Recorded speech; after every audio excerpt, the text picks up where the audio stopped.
Next up from Only Puns CEO. What is one glaring weakness the Wild had last season that you feel is likely to improve significantly this season? This could be the performance of a given player or players, or an overall stat, category, metric. Take your pick.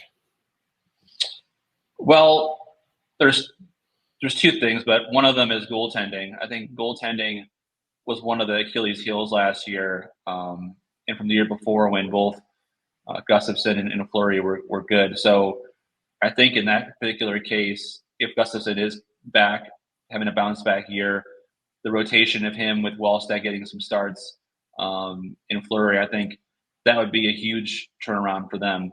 To have that stability goaltending is one of the reasons why the penalty kill was so rough last year.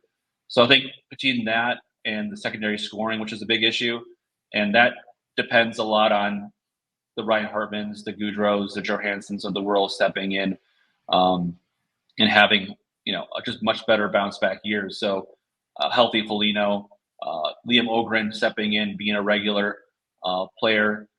So I think overall, those are the two key areas. I think one of them, both of them will have to flip if they want to be a playoff team in this division.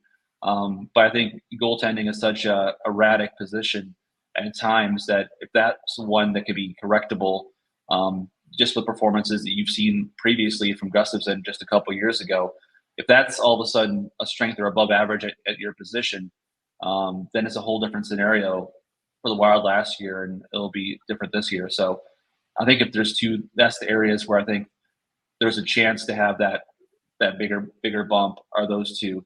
The penalty kill is one, but I don't know if that's going to go from 31 to 10 overnight. So I think that's something that's takes some time. But I think goaltending, clearly they showed 2 years ago this was, Gustafsson was top 3 goals against, so there is a possibility of that happening. So a little more realistic, I think, than maybe the PK turning around dramatically.